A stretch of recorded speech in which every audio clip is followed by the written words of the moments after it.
if you like this kind of thing, you're a Stalinist. You're a show me the man, I'll show you the crime kind of sycophant, psychotic, dictatorial tyrant. And this is the type of nature that has overtaken what used to be called the Democratic Party. Alan Dershowitz is part of it. This is Stalinism. Say it and mean it. And there's some bravery to actually admitting that you're a Stalinist. Hold on. There's bravery to admitting that you're a Stalinist because you're evil. You're an evil person. This is your argument? Right? Great job. If this is your argument, you're really going to win, buddy. Hold on. You don't care about what's true. You just care about maintaining power.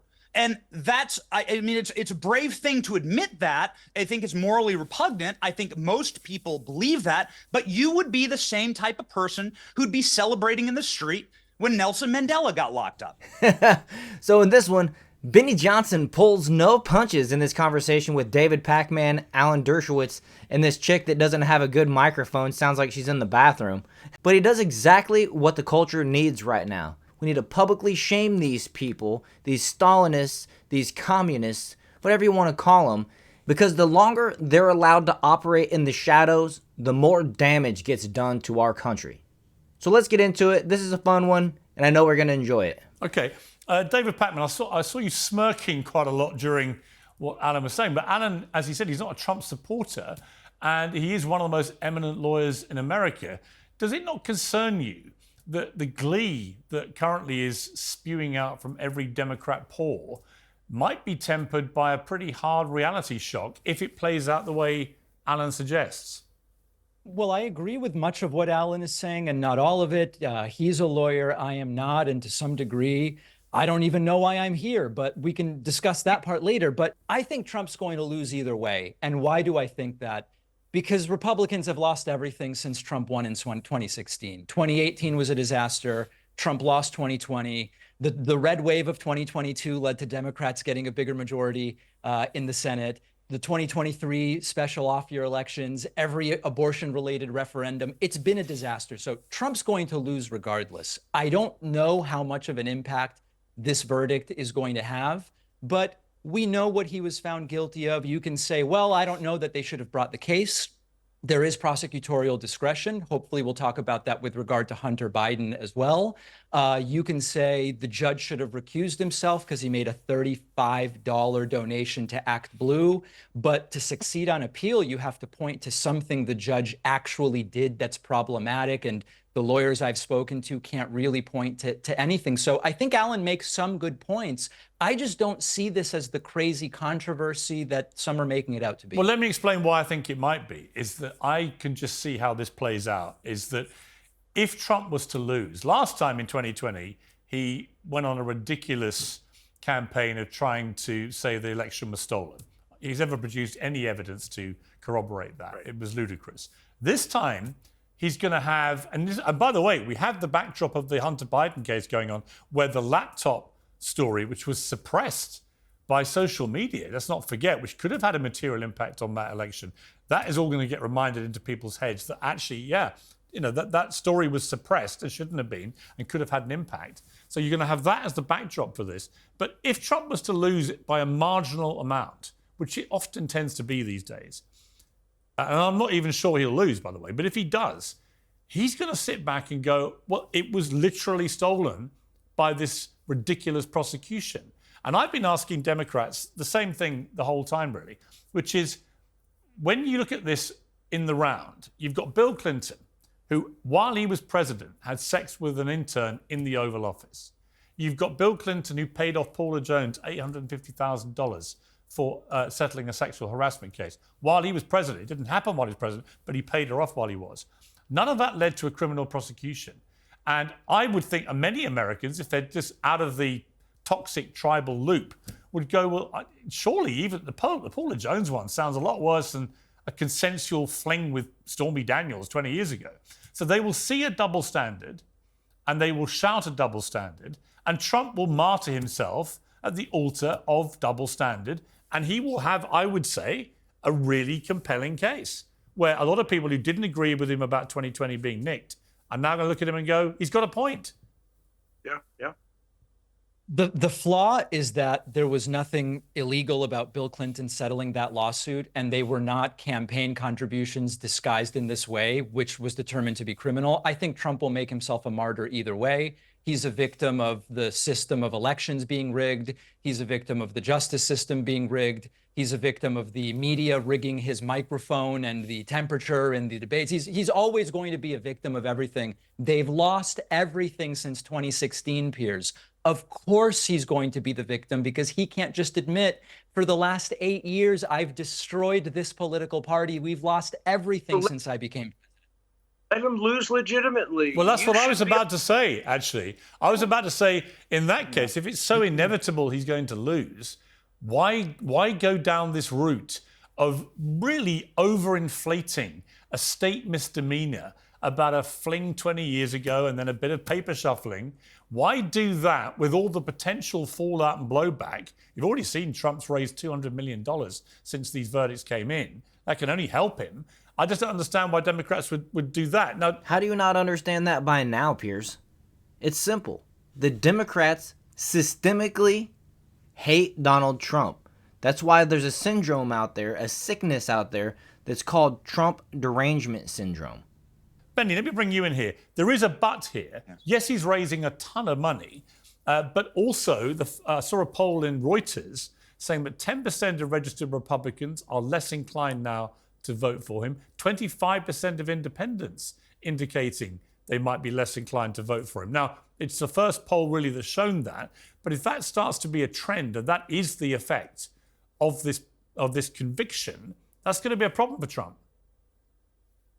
Yeah, I think there's a much bigger problem at play right now, Piers, and I'd really like to clear the table here as we have this conversation, because we need to actually talk about what's happening, because what's happening here is not normal in America, not in this country. In this country, we don't have a tradition of locking up the leading political candidate 5 months before the election, no matter who that candidate is or no matter what party they're part of. Not if you're a Republican, not if you're a Democrat, not if you're Green Party or Libertarian. Doesn't matter. That's not part of our tradition. That's not normal. We need to establish that. There is a tradition, however, that my fellow panelists may be part of, and that's called being a Stalinist. If you like this kind of thing, you're a Stalinist. You're a show me the man, I'll show you the crime kind of sycophant, psychotic, dictatorial tyrant. And this is the type of nature that has overtaken what used to be called the Democratic Party. Alan Dershowitz is part of it. This is Stalinism. Say it and mean it. And there's some bravery to actually admitting that you're a Stalinist. Hold on. There's bravery to admitting that you're a Stalinist because you're evil. You're an evil person. This is your argument? Right? Great job. If this is your argument, you're really going to win, buddy. Hold on. You don't care about what's true. You just care about maintaining power. And that's, I mean, it's a brave thing to admit that. I think it's morally repugnant. I think most people believe that. But you would be the same type of person who'd be celebrating in the street when Nelson Mandela got locked up. You're the same person who'd be applauding when they put Gandhi in prison. You're the same person who would be proud that MLK went to jail 27 different times. Minor drug offenders.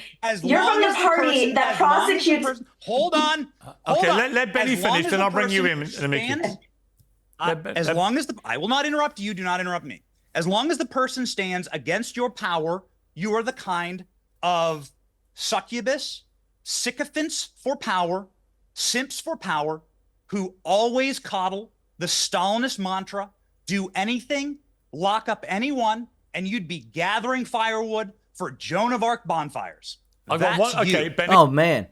I wish Benny Johnson would do more of these type of interviews, more of these types of debates, because he didn't let anybody cut him off and speak over him. He's like, I let you speak, you let me speak. And that's an issue that when it comes to these debates here on Piers Morgan, a lot of times you get 3 people, 4 people all talking at the same time, and you can't actually make out what anybody is saying. So I love that Benny Johnson was clear and concise. He stopped the interruption, and then he finished his point eloquently, which was amazing, right? I love what he said, right to their face, and he exposed the people that they are while they sat there with smiles on their faces. You gotta love it. I have one more question for you, but before I get into Mickey, it's this. I remember Donald Trump leading chants of lock her up about Hillary Clinton? Does that make him a Stalinist? So did that happen is the question. Yeah, he would be at rallies. Yes. He'd be at I was rallies and at say, the they actual- said, in the literally, hang on, hang on. Finger on Hillary. My Did turn to anybody say lay a hang finger on. Hillary? My We turn have to free say speech in hang this on. country, Piers. My turn to Piers, say you know hang I on. love you, buddy. But I've we seen, have free I speech have in this seen country. video footage. There's a lot of nasty things that have been said about. There's a lot of nasty things that Hillary said about Trump. Trump said about Hillary. Let's look at actions. I'm old enough now that I just don't care about your words. I care about your actions. The actions of a major political movement in the country right now is to lock up the leading candidate for president 5 months before an election. He's 77 years old, Piers. I hear you. He's been around for a long time. He's never faced a criminal charge. I know. Never been found guilty of anything in Benny, 77 years Benny, of public I've life. got to jump in. And Listen, now they lock him up. That's called I Stalinism. Benny, I don't disagree with you, but I do want to play a clip because Trump has denied ever saying lock her up about Hillary. Here's a clip. Crooked Hillary, crooked, you should lock her up, I'll tell you. For what she's done, they should lock her up. Lock her up is right. Lock up the Bidens. Lock up Hillary. It's just awfully good that someone with the temperament of Donald Trump is not in charge of the law in our country. Because you'd be in jail. Now, by your yardstick, Benny, by your yardstick, that makes him leading Stalinist, doesn't it? No, because I judge a man. I'm judge a man by his actions. Like, did he act on that? Did Donald Trump lay a finger on Hillary Clinton? Did anyone direct any special counsel to ever look into Hillary Clinton? Well, he certainly expressed a desire to. Sure, that's called freedom of speech. This is called playing politics. A lot of people say a lot of things in politics. Joe Biden just explained that his uncle was eaten by cannibals. Okay. I do want to bring in. A lot of people say a lot of things. That's called freedom of speech. I want to bring in Mickey, but let me get to Alan quickly. You want to say something, Alan? There was a special counsel on Hillary Clinton. The Whitewater Council was directed against Hillary Clinton. And yes, there were many actions taken against Hillary Clinton and Bill Clinton. Don't overuse the term Stalinist. Reserve that term for people who really want to put people in the gulag, want to execute them. Don't become a Stalinist denier, like a Holocaust denier. What Stalin did was worse. I'm not on the side of trying to get Trump, but I would never call them Stalin based on that action alone. Okay. Did Alan Dershowitz just claim that Trump had something to do with the Whitewater investigation? Because that happened in the 90s. Talk about grasping for straws. And with that, I think I'll just wrap this one up. You gotta love seeing a passionate Benny Johnson, and I'm glad he's on our side. If you agree with that, make sure to hit that like button and subscribe to the channel, and I'll see you guys in the next video.